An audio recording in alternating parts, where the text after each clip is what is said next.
Maintenant, nous allons passer à une sphère, un thème totalement différent qui concerne les communautés qu'on trouve en Arctique et en particulier leur culture. Donc, nous aurons une conférence donnée par Anne-Victoire Charin, qui est anthropologue, qui a obtenu son doctorat en 1979 de l'École des hautes études de sciences sociales, qui est professeur émérite à l'Institut national des langues et civilisations orientales, l'INALCO. Elle est spécialiste de l'ethnolittérature des peuples autochtones de Sibérie et de l'oralité des peuples. Elle a entre autres fondé le centre de recherche Europe-Asie, dont elle a été directrice de 1982 à 2011. Donc elle nous présentera une conférence sur les peuples de l'Arctique et les orientations socioculturelles et les enjeux associés. Merci. Merci. Je pourrais dire merci à mon prédécesseur, Monique Rosing, pour avoir fait ouvert une toute petite fenêtre sur les peuples, puisque jusqu'à présent, nous avons voyagé dans les millions d'années, dans des places, les différentes couches des roches. Tout ceci était très intéressant. J'ai appris beaucoup de choses. Et maintenant, je vais vous entraîner dans un monde tout aussi complexes, mais qui sont les peuples, donc assez loin de toutes les problématiques que nous avons déjà abordées. Je vais le faire avec une perspective un peu particulière, dans la mesure où ici on doit dresser un peu un état des lieux, des recherches et des résultats de nos recherches. Je vais vous présenter les territoires des peuples versus terrain des chercheurs, en essayant de faire toujours des allers et retours entre ces territoires des peuples et les terrains des chercheurs. Il y a, et je vais faire tout le tour de l'Arctique, même si je ne suis pas une spécialiste du Nord américain, mais je voudrais que vous regardiez de près les peuples qui sont là. Je commencerai par ceux du nord de l'Alaska, de l'Arctique canadien, peut-être ça tout le monde connaît ces régions-là, et jusqu'au Groenland. Nous avons ici un ensemble inuit au point de vue linguistique qui représente à peu près 130 000 personnes, mais il faut ajouter de la même famille Escaleout, c'est-à-dire Esquimaux, Aléout, les Escaleout qui sont ici sur le bord du détroit de Bering du côté eurasiatique, les Yupiit, et également ceux du sud de l'Alaska qui font dans le groupe Escaleout un petit peu à part, en tout cas à part des Inuits, et les Unangan qu'on appelait autrefois les Aléouts sur ces îles aléoutiennes. En tout, on arrive à peu près à 170 000 personnes sur ce nord américain. Ici, vous voyez en bleu, parce que je pense que c'est important de distinguer le continuum que j'ai appelé linguistique inuit, vous voyez qui diffère un petit peu de ceux du sud de l'Alaska et de la Chukotka. Au Groenland, nous avons le Kalaallisut, une langue, un groupe le plus important, et 2 dialectes. J'y reviendrai peut-être tout à l'heure. Et je vous donne les chiffres pour les Saames de l'Europe du Nord. Donc on est toujours côté américain, mais on passe à l'Europe du Nord avec 96 000 personnes, donc il faut ajouter aux autres, mais je vous donnerai les totaux tout à l'heure. Ce sont des chiffres de 2009. Vous voyez les chiffres qui concernent la Norvège, la Suède, la Finlande montrent des fourchettes quand même assez large. On n'a pas de chiffres exacts. Pourquoi? C'est parce que très souvent, il y a des métis qui tantôt vont se déclarer Saames ou au contraire norvégiens, suédois. Il y a vraiment en Russie, où j'ai des chiffres du recensement de 2010, de 2132, d'une manière plus précise. Est-ce que ça correspond vraiment aussi à la réalité? C'est difficile à dire. Donc jusqu'à présent, c'est assez facile à présenter. J'arrive maintenant, alors je repars, si vous voulez, là où j'étais, c'est-à-dire le nord de l'Europe, et j'arrive ici à la presqu'île de Kola avec la suite, si j'ose dire, des Saham. Et je voudrais quand même faire une toute petite présentation sur ces langues, parce que si je n'ai pas le temps ici de vous parler de l'histoire, des déplacements de ces populations, d'où ils viennent, de leur origine, mais en tout cas, je crois qu'on peut prendre quelques points de repère en s'appuyant sur les familles linguistiques. Et je parlerai même de méga-familles, c'est pour éclaircir les choses et pas pour les compliquer. La méga-famille d'abord ouralienne et la méga-famille altaïque. Je commence par la méga-famille oralienne puisque je suis près de avec les populations Saham de la presqu'île de Kola. Ensuite, si je continue, je trouverai alors... Tout à l'heure, j'étais très heureuse d'entendre que la situation du cercle polaire pouvait changer un petit peu. Ça m'arrange beaucoup puisque j'ai des peuples qui bougent, donc ils peuvent nomadiser en deçà, au-delà. Je tiens quand même à rester tout près de ce cercle polaire que vous voyez ici, mais à la limite un petit peu à cheval sur les deux, nous avons les Komi qui sont aussi des Finno-Ougriens qui sont très nombreux. Je vous donnerai tout à l'heure un petit tableau avec les chiffres que vous aurez tout le temps de regarder pendant que je continuerai mon propos. Et donc des Finno-Ougriens que l'on retrouve un peu plus au sud, je les ai notés ici, les Rhanti et les Mansi, mais en fait, nous avons des Rhanti du nord qui sont ici à côté de Saliérard, donc c'est tout à fait des peuples arctiques, mais il y a différents groupes. Pour les Finno-Ougriens, il y a encore les Mansi qui, eux, nomadisent dans l'Oural polaire, donc aussi, même si, comme ils se déplacent, je les ai comptés, avec ces peuples arctiques. Et plus on arrive au deuxième groupe, toujours de ma méga-famille ouralienne, après les Finno-Ougriens, nous avons les Samoyèdes. Alors ces Samoyèdes, nous les avons dans la presqu'île de Yamal. Ce sont, à l'heure actuelle, on ne leur donne plus ce nom c'est uniquement réservé aux familles linguistiques. Nous avons des Niéniets, nous avons des Igniets, je ne sais pas, j'espère que vous les voyez, c'est une carte que j'ai dressée qui n'est peut-être pas très claire. Et je vais m'arrêter là pour descendre un tout petit peu au sud, mais ils sont placés bien bas. C'est un groupe qui est à part, qui sont les Quêtes, et qui sont absolument, j'appelle ça une langue isolée. On ne sait pas, les chercheurs jusqu'à présent n'ont pas trouvé les relations avec les autres groupes. Donc c'est très intéressant sur le plan de l'histoire, si on avait le temps d'approfondir la question. J'arrive donc à la presqu'île de Taimyr, pour ceux qui se repèrent facilement dans ce nord eurasiatique, avec des populations qui sont représentées par les Nganasan.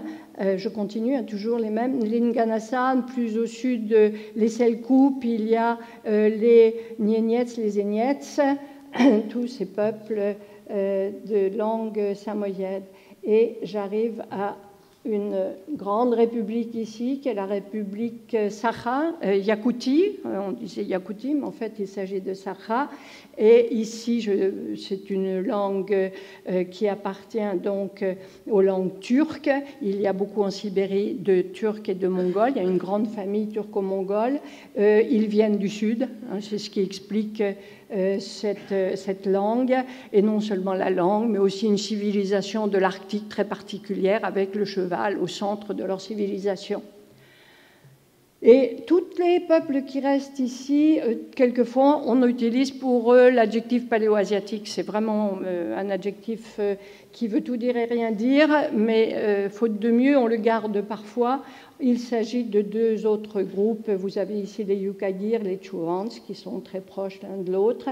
Et enfin, tous les Tchoukotkam-Tchadal, les Tchoukts, les Kérèques, qui sont en train de disparaître. Il y en a fort peu, les Koryak, les Itelmènes, et j'arrive de nouveau à ma famille Iskaléout ici, donc sur le bord du détroit de Bering dont je vous ai parlé tout à l'heure, et les Aléout, donc qu'on appelle Unangan maintenant. Je signale que dans les îles aléoutiennes, il y a deux petites îles qui appartiennent à la Russie, qui sont appelées les îles du Commandeur, Bering et Mierdne. nous y sommes ici.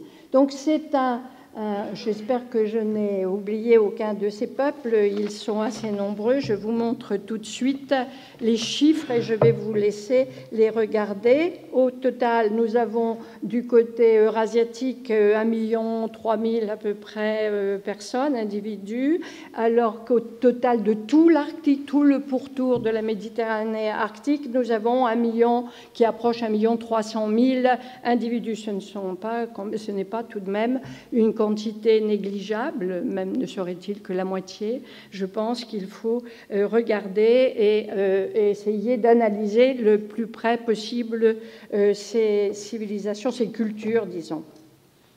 Vous imaginez tout de suite, vous l'avez compris, que ça touche de nombreuses disciplines des sciences humaines et sociales et humaines, et vous avez souvent, je cite d'abord les anthropologues, les ethnologues, mais vous avez les ethnosociologues, vous avez les historiens, les juristes, les géographes, géopoliticiens maintenant pour toutes les questions de droit dans l'Arctique, la linguistique, et vous avez compris l'ethnolittérature et l'oralité. Donc, ces spécialistes ont déjà, entre eux, disons, jeté des ponts. J'en parlerai tout à l'heure pour terminer, peut-être, parce que c'est difficile d'étudier seul dans un petit créneau ces peuples nombreux. Je ne vais pas, puisqu'il y a beaucoup de disciplines, les méthodologies vont être très variées, ça nous gêne un tout petit peu, chacun vient avec ses méthodologies, donc je ne m'arrête pas là, mais je voudrais cependant insister sur quelques approches qui sont privilégiées par beaucoup de chercheurs. Dans ces approches, surtout ces dernières années, c'est l'écoute de la parole autochtone directement sur le terrain. Et ce qui nous a amené devant, je parle en tant qu'ancienne, il y a 40 ans que je vais dans ces régions, ça nous a amené devant le problème de la formation de nos jeunes chercheurs et en langues autochtones. Je dois dire qu'en France, il y a eu beaucoup de progrès, beaucoup de choses de faites. Il y a bien, en tête de tout, l'Inuktitut, qui a un enseignement très développé à Paris, mais depuis, il y a eu l'étude des langues Saham, il y a eu les Tchouktches, il y a des cours plus ponctuels, mais des cours de Tchouktches, des Vinques, maintenant de Niénietz, de Khanti et d'autres encore, mais on voit un élargissement, si vous voulez, de la formation des jeunes chercheurs. Et demain, vous aurez le plaisir, du reste, ou la possibilité de rencontrer tous ces spécialistes. Il y a un élargissement également au niveau des peuples. Vu la grande quantité des peuples représentés dans l'Arctique, nous n'avons pas encore des spécialistes de chaque peuple, mais disons des grandes familles. On a à peu près recouvert en l'espace de 30 ans, 35 ans, à peu près toutes ces régions. Et ce qui est peut-être le plus intéressant, c'est une confrontation entre ce que j'appelle les Grands Nords, c'est-à-dire, je mets au pluriel, le Grand Nord américain et le Grand Nord eurasiatique. Il y a des similitudes parmi ces peuples, surtout sur le plan culturel, mais en même temps, l'histoire les a séparés, ils se retrouvent, enfin tout ça, ce sont des situations qui méritent d'être étudiées par les sciences humaines et sociales. Je vous laisse toujours cela, c'est comme ça, les régions qui vous intéressent ou les peuples qui vous intéressent, vous pourrez retenir les chiffres. Je voudrais baser tout mon propos sur une thématique qui est la thématique de l'identité. Ça n'étonnera personne puisque je parle de peuple. Seulement, je voudrais faire une petite précision, à savoir que la thématique de l'identité est souvent reliée à la notion de tradition. Et je reviens 2 minutes sur ce mot, car il a été la source de contresens presque inouïs. En fait, la tradition ne se bande pas à la conservation de quelques acquis antérieurs, ni même à la transmission de ces acquis, je dirais ni même à la remémorisation à laquelle on assiste maintenant de ces acquis. Absolument pas. La tradition ne se borne absolument pas à cela. Elle intègre, en tout cas pour les intéressés, et pour moi-même et bien d'autres chercheurs dans mon domaine, elle intègre au cours de l'histoire des existants nouveaux, tout en les adaptant toujours à des existants anciens. Elle est comme une perpétuelle recréation des savoirs. Et c'est important car c'est de là que découle cette capacité absolument active de ces peuples, parce qu'elle recrée en permanence, elle ne garde pas, elle recrée, elle avance toujours. Et je dois dire que c'est assez original de retrouver ces sociétés qui ont une longévité importante, bien sûr, et qu'on appelle traditionnelles, mais très souvent, à l'esprit de chacun, c'est autre chose qui résonne. Donc je tenais à souligner cela, et ça explique aussi la capacité d'adaptation des autochtones à ce monde qui lui arrive par les représentants des États-nations dans lesquels ils se trouvent. Une capacité d'adaptation que je vais souligner peut-être tout au long de mon propos. Pour montrer que je ne suis pas seule à penser cela, je rappellerai ce que disait notre chef kanak Jim Bao: la tradition est devant nous. En quelques mots, je crois qu'il a beaucoup mieux dit que moi par mes 2 minutes d'explication. Autour de cette idée d'identité, je commencerai à dire 2 mots sur l'oralité, qui est étudiée par les chercheurs. Alors au départ, avec des études savantes, d'ethnosémiologie, etc., c'était mon cas, puisqu'on ne pouvait pas aller dans le Nord, on pouvait à la rigueur aller dans l'Union soviétique du Sud, des grandes villes, dans les musées anthropologiques, etc., mais pas dans le Nord. Donc cette oralité qui... sur le terrain maintenant est devenue tout autre, parce que nous nous sommes retrouvés en face d'autochtones qui n'avaient qu'une idée, c'était de raconter tout ce qui s'était passé avec eux. Et on s'est retrouvés devant l'obligation de faire de nouvelles collectes, d'un genre nouveau. Des collectes maintenant qui sont souvent des récits de vie. Et les dernières recherches sont des récits de vie de chamans, c'est tout récent. Donc nous avons ici une oralité qui... montre les développements de cette oralité d'une manière interne par les autochtones eux-mêmes. Ensuite, je dirais qu'il y a des développements aussi. Par exemple, en Alaska et dans l'Arctique canadien, il y a la constitution de la mémoire orale inuit qui va projeter une perspective encore autochtone sur l'histoire culturelle et l'histoire des contacts.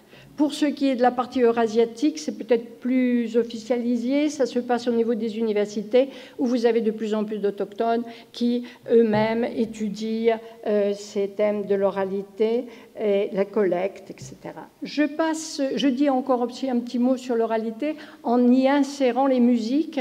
Les musiques ont aussi été étudiées par les chercheurs et de plus en plus, on voit maintenant les autochtones qui se penchent sur cette problématique, qui recréent, ça a été mon grand étonnement, qui recréent des instruments qui transmettent l'apprentissage de ces instruments, un petit peu comme nous l'avons fait en musique classique, avec les instruments anciens.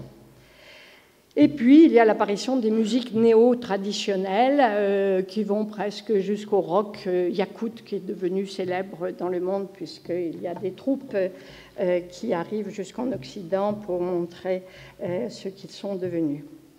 Il y a eu les retrouvailles avec les rituels, des retrouvailles très importantes, parce que dans tous les jurys de thèse où je participais, vous aviez des chercheurs qui parlaient de ces rituels, l'Ikenipke des Évinques, moi-même je travaillais sur le Chololo des Koryak, du Kamtchatka, et enfin vous avez ces rituels qui ne sont pas comme toujours figés, au contraire, ils évoluent, ils changent, à tel point que, je donne l'exemple le plus je dirais bateau, c'est celui du grand rituel yakoute l'Issear, qui est devenu la fête nationale de la République Sakha-Yakoutie au moment du changement de régime.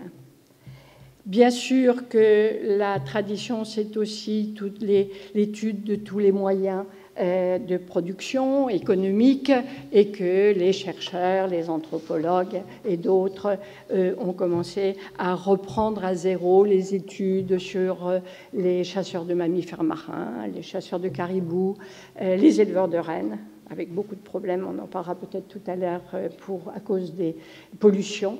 Et enfin, une vie économique qui est nouvelle que les autochtones essayent de reprendre un tout petit peu en main, mais avec beaucoup de difficultés. Voilà, je passe un petit peu vite maintenant à des grandes orientations de la recherche. Ça, c'était, si vous voulez, tout ce que je viens de dire sur cette base. C'était ma base, la base de l'identité. Et les grandes orientations, d'abord côté nord-américain. On a dû étudier côté nord-américain les questions territoriales qui, en fait, n'ont jamais cessé d'être présentes, n'ont jamais cessé d'être discutées et qui sont reprises à l'heure actuelle, surtout avec les problèmes de souveraineté dans l'Arctique. Donc, je rappelle 1999, la création du Nunavut, qui est, selon les juristes, une autonomie largement administrative, je les cite, avec un gouvernement qui est, je cite toujours, une autorité déléguée. Mais ici, il y a beaucoup de Canadiens dans la salle, je passe donc très vite. Vous savez tout cela. Je peux simplement dire une expérience un peu personnelle. Lorsque j'étais, au moment du Nunavut, de la création, j'étais en Sibérie avec des autochtones qui étaient absolument ébahis de ce qui se passait pendant plus d'un mois. Je n'ai entendu parler que du Nunavut.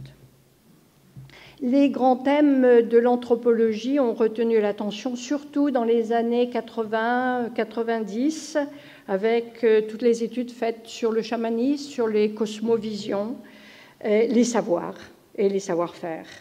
Mais à partir des années 2000, comme beaucoup de chercheurs, pas simplement dans notre domaine, il y aura les problèmes de l'environnement qui vont être sur le devant de la scène, et puis des questions linguistiques, mais cette fois-ci dans le plutôt d'officialisation des langues. Donc on a eu l'officialisation du Kalaallisut pour ce qui est du Groenland et de l'Inuktitut pour ce qui est du nord canadien.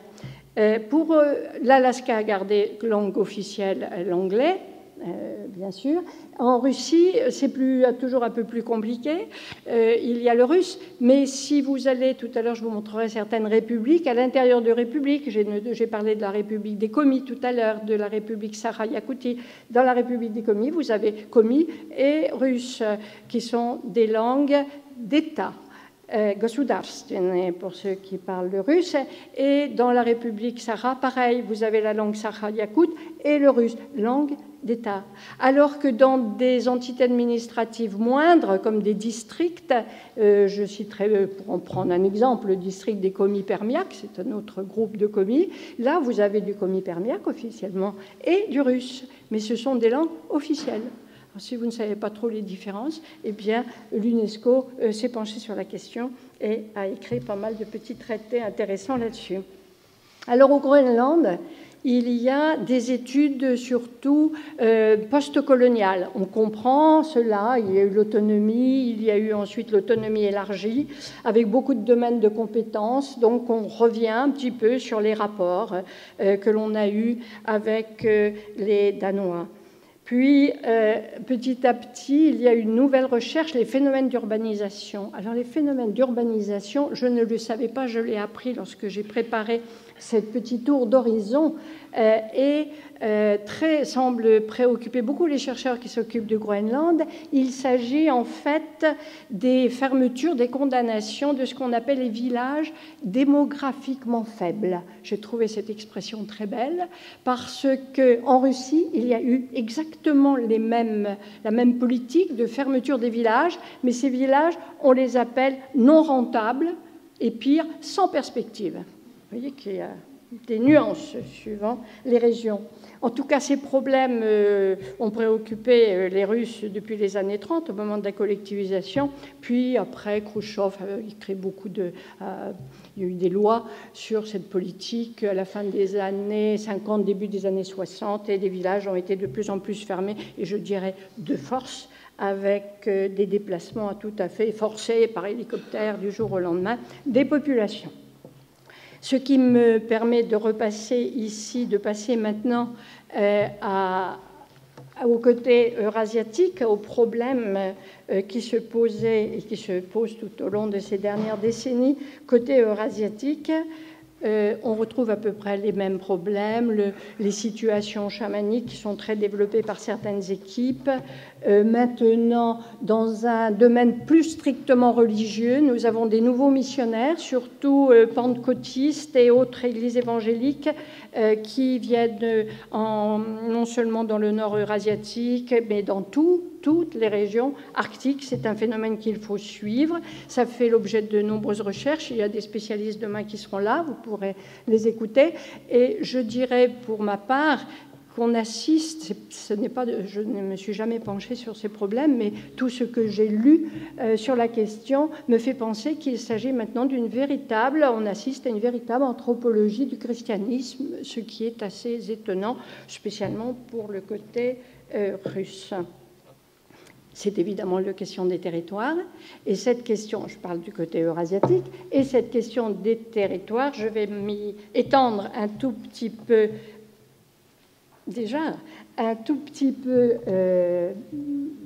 maintenant. Donc, j'ai mis ici la fondation des premières villes russes sur l'Arctique pour vous montrer que cette occupation des territoires, elle ne date pas d'hier. Et je viens maintenant, à l'heure actuelle, vous montrer quelles sont les villes et les bourgades russes actuelles au-delà du cercle polaire. Je crois ne pas les avoir toutes mises, mais en tout cas, c'est uniquement au-delà du cercle polaire. Par exemple, Archangelsk, qui est juste en dessous, je ne l'ai pas mis, c'est pourtant une grande ville. Ça donne à réfléchir, bien sûr, et je dirais que là, les Russes n'ont pas oublié ce que disait Lomonosov. Tout le monde connaît Lomonosov maintenant à cause de la dorsale, mais Lomonosov, le scientifique russe du XVIIIe siècle, disait très fortement, haut et fort, que le devenir de la Russie passera immanquablement par la Sibérie et surtout l'océan glacial arctique au XVIIIe. Donc, comme il me reste peu de temps, je vais simplement peut-être vous dire deux mots sur l'importance et l'enjeu pour toutes les questions arctiques dans le Nord. Vous avez alors une répartition un peu curieuse du Nord entre des républiques, des territoires qu'on appelle des kraïs et des régions qu'on appelle des oblasts. Alors, qu'est-ce qui se passe? Et pour l'Arctique, c'est important. Je donne un exemple. Vous avez ici le territoire de Krasnoïarsk. La capitale est au sud, bien sûr. Elle est dirigée par les cadres russes. Elle est là sur l'ancien tracé du Transsibérien. Les Russes, ils occupaient ça. Mais à l'époque, tout de suite dans les années 30, ont été créés des districts qu'on appelait nationaux. C'est important, cet adjectif. Et en plus, qui portaient le nom des peuples. Donc ici, vous avez un district Evenk, ici, vous avez un district d'Olgano-Nenets, je crois même qu'ils ont marqué Taïmyr, parce que les Russes ont toujours appelé ça, sur un plan géographique, le district de Taïmyr, mais tous les autres ont toujours parlé du district d'Olgano-Nenets. Donc, partout, dans toutes ces régions, quand vous avez des petits traits et des plus prononcés, c'est toujours le même principe. Qu'est-ce qui s'est passé? Donc, la création dans les années 30. En 1977, ils sont devenus autonomes, changement de statut, et en 2007, pour cette partie-là, on les a fait fusionner avec la partie du sud de Krasnoïarsk. Si bien que toutes les entités, si vous voulez, où il y avait les autochtones, ici on le voit bien, tout ce qui est là, c'était les territoires avec les peuples, ils y sont ici. Si vous les regardez comme ça, on a l'impression que c'est important, que c'est comme un grand territoire, mais ici, ils sont comme détachés des directions qui sont plus au sud, qui sont fédérales. Mais en réalité, maintenant, tout ça a disparu. Il n'y a plus de ce district. Ils ont vraiment disparu. Donc maintenant, il ne reste finalement que des grandes entités qui vont du nord au sud, dirigées par le sud. Il me reste 2 minutes. Je vais donc passer directement, pour terminer sans faire trop d'explications. Ces peuples ont repris un petit peu les choses en main. Ils avaient des associations locales, régionales, et ils se sont réunis autour du fameux RIPON, que tout le monde maintenant appelle RIPON en anglais, puisque c'est un sigle qui est plus commode. Le premier président était un écrivain, c'est Vladimir Sangui, qui vient de l'île de Sakhaline. Le deuxième était Eremia Yaipin, deuxième président de ce grand RIPON, qui fait partie du Conseil arctique, dirigé actuellement, je pense, par le Canada. Ce sont des écrivains, les deux. Vous voyez comment on commence par des aspects plus culturels. Mais il faut quand même dire que le premier était conseiller de Gorbatchev pour la politique linguistique et que le deuxième a été député, et il est député toujours à la Douma de Khanty-Mansiysk. Donc déjà une ouverture sur d'autres aspects. Et le troisième, celui qui est le plus connu, je pense, pour tous ceux qui sont au Conseil arctique ou qui s'occupent de ces problèmes, c'est Kharyuchi, troisième président, qui lui est un Ignetz et qui, pendant 15 ans, presque 16 ans, a présidé ce RIPON, où on vient d'assister. Ces activités du RIPON, c'est là où je veux en venir, ont été suspendues par le ministère de la Justice au mois de novembre pour 6 mois, pour régler, soi-disant, des problèmes de forme dans la charte de ce RIPON. Mais ça, cependant, donc c'est un problème qu'il faut suivre pour tous ceux qui s'intéressent aux peuples autochtones, mais ça n'a pas empêché de faire des élections.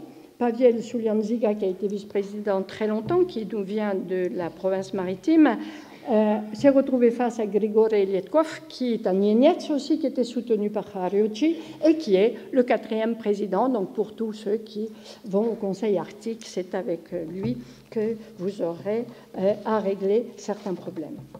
Ce que je voudrais dire, que je n'ai pas assez souligné, mais je n'ai pas le temps, c'est que entre sciences humaines et sociales, nous avons lancé des passerelles et toute la journée où j'ai écouté les différentes interventions, je suis de plus en plus convaincue qu'il faut dresser des passerelles avec les sciences de l'univers et de l'environnement, et dans plusieurs domaines. Ce n'est pas le lieu de les soulever, mais peut-être qu'on aura l'occasion d'en parler. Je terminerai encore par une petite citation, cette fois-ci de Milan Kundera, l'écrivain français mais d'origine tchèque, qui a écrit une chose qui correspond bien aux problématiques concernant les peuples autochtones. « L'avenir des peuples minoritaires n'est jamais acquis. Ce n'est qu'un challenge, un pari. » Je vous laisserai réfléchir là-dessus. Merci pour votre attention.